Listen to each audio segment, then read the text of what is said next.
Bigyan pansin ang mga bagay na malapit sa iyo, samahan ang millennial psychologist na si Rian Portugues. Nasagutin ang tanong na, bakit nahihirapan tayong mag-let go? Dito lamang yan sa All About You.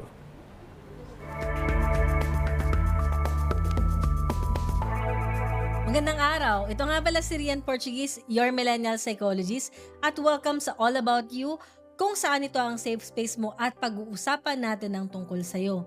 Para sa araw na to, basahin natin yung question ni Jay. Ayan, sabi ni Jay, bakit hirap akong mag-let go? Hindi lang sa relasyon, kundi sa ibang aspeto rin, tulad ng friendship, mga material na bagay, at kahit na alam kong makakasama sa akin. Sana po masagot. Gusto ko pa rin na i-acknowledge na katapangan yung ginagawa mo ngayon na mag-open up at sabihin kung gaano kahirap sa'yo mag-let go. Actually, yung pagsasabi ng ganyan, first step na yun para ma-acknowledge na merong problema na kailangan mong harapin. Kaya ang hirap-hirap mag-let go kasi mahalaga sa atin yung tao o kaya yung sitwasyon, meron siyang ibinibigay sa atin. And para sa'yo, Jay, mahalaga na makilala mo ano ba yung ibinibigay sa'yo ng mga bagay na hino-hoard mo or sabihin natin kinikip mo.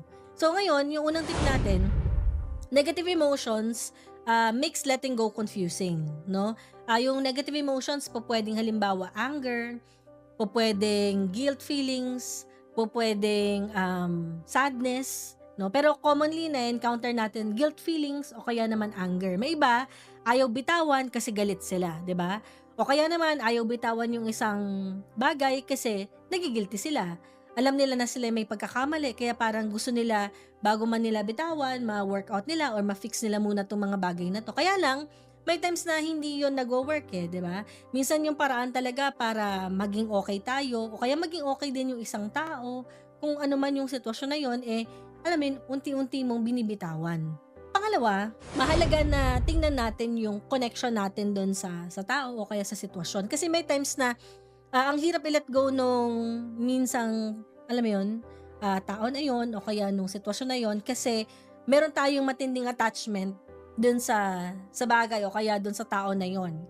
So, napagkakamalan natin na yung attachment natin na yun doon sa tao na yun o sa sitwasyon na yun ay form of love.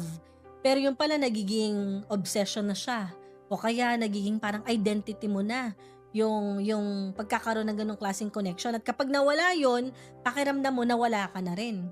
So mahalaga na mahiwalay mo yun. And of course, yung pinakahuli, letting go is a process.